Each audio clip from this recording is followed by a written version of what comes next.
A Argentina é um país que tem tudo para dar certo. Recursos naturais de sobra, uma das populações mais educadas da América Latina. E ainda assim, a cada 5 ou 10 anos a história se repete.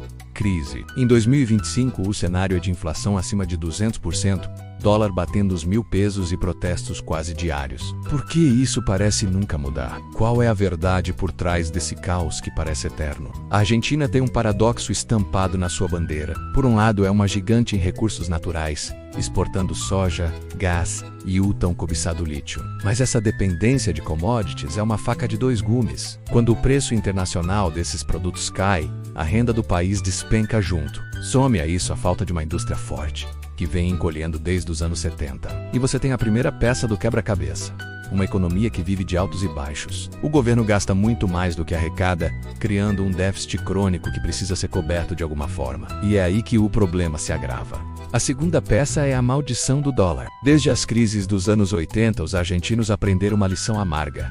Não confie no peso. Assim que recebem o salário, a primeira coisa que fazem é correr para comprar dólares, seja no banco ou no mercado paralelo. Essa desconfiança na própria moeda cria uma fuga de capitais constante que consome as reservas do país e alimenta crises cambiais repetitivas. Em 2025, a situação é caótica. Existem pelo menos 3 cotações oficiais do dólar e dezenas de cotações paralelas. É um sistema monetário que ninguém entende direito e que paralisa a economia. E chegamos ao coração do problema: a política. A Argentina vive presa num cabo de guerra eterno entre dois modelos que não conseguem conviver. De um lado, o peronismo, mais à esquerda, que historicamente aumenta os gastos sociais e os subsídios para proteger a população. O resultado? A inflação dispara. Do outro lado, governos mais liberais, à direita, que tentam fazer o oposto, cortar gastos para estabilizar a economia. O resultado: a pobreza explode. Os protestos tomam as ruas e o governo perde apoio e cai. O ciclo é vicioso. Cada novo presidente desfaz o que o anterior fez. Nenhuma reforma estrutural consegue durar mais de 4 anos. É uma política de terra arrasada constante.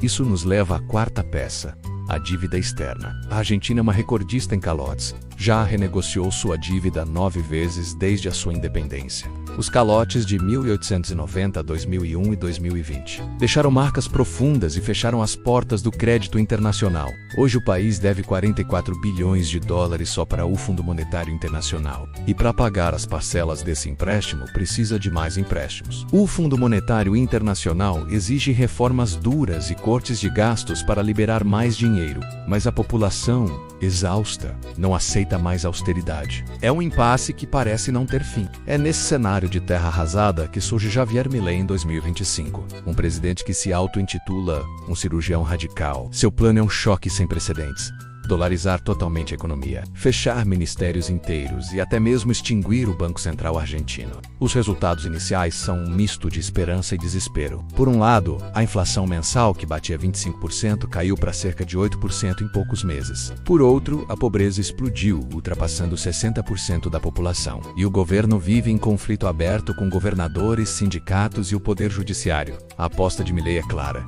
uma dor muito forte e curta hoje para, talvez, alcançar a estabilidade amanhã. O risco é gigantesco. Se o plano falhar, a Argentina pode mergulhar na crise mais profunda da sua história. E o mundo assiste a tudo isso de camarote. O Brasil, o seu maior parceiro comercial na região, teme um colapso total do vizinho, o que afetaria diretamente o Mercosul e a estabilidade na fronteira. A China, que tem interesses estratégicos no lítio e numa base espacial que mantém na Patagônia, já pisa no freio e reduziu os empréstimos. E os Estados Unidos, que apoiam Milei em sua ideologia, deixaram claro que não vão assinar um cheque em branco para salvar a Argentina sozinhos. O país está em grande parte traçando o caminho por conta própria. No fim das contas, o problema da Argentina não é a falta de riqueza.